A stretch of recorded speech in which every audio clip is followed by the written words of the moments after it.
This quick inspirational video is using the radial filter and the gradient filter with range masking. Now I've developed this photograph already, and I'm going to choose my radial, and if my sliders are not at the 0 setting, I'm going to double click the word effect to set them all back to that neutral setting. And I'm going to make sure invert is selected. Notice that the range mask is currently off.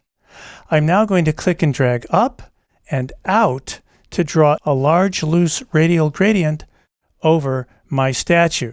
This red indicates my mask, and that's the area that would be affected.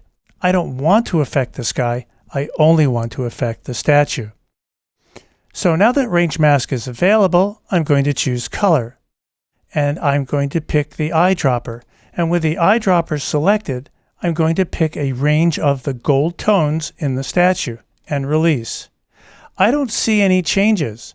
And so after I dock the eyedropper, I'm going to hold down the Option key or Alt key on a PC and drag my slider left and right to adjust this mask until I have as much black as possible in the background that I don't want to change, and enough white in the foreground so that I have an area that will be affected by my sliders. And look at how perfect that mask is.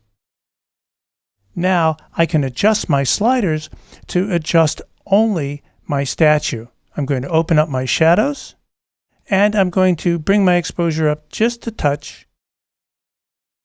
And I could use hue here to make this more golden, but I find that the temperature slider is more effective, and I can move that over and make that a little bit more golden. I'll bring it over all the way over to 100 so you can see, but now I'm going to bring it back down to around 20, 25 so that I have a nice golden statue.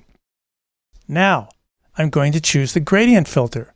And again, I'm making sure that all my sliders are in the neutral position, and I'm going to take my range mask.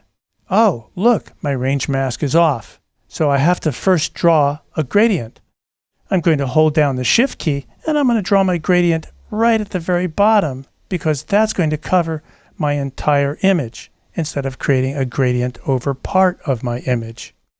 Now my range mask is available. I'm going to choose color again, and now I have an eyedropper. I'm going to select just a range of tone here, my clouds and my blue sky. And again, I have to hold down my Option key or Alt on a PC and drag my slider left and right. And now the white area is the area that will be affected by my slider, and the black area will not be affected by my sliders. I'm going to release my mouse click, and now that I know what my mask is, and I redock my eyedropper, I can adjust these sliders. Now I'd like to bring my highlights down to get a little more detail in the sky, and bring my texture and clarity up a little bit to give more detail to the clouds even more. And finally, I want to make the sky bluer. Again, I could use hue, but I'm going to just go up here and choose the temperature slider to make the sky bluer. And that is how I use the range mask with the radial and the gradient filters in Lightroom.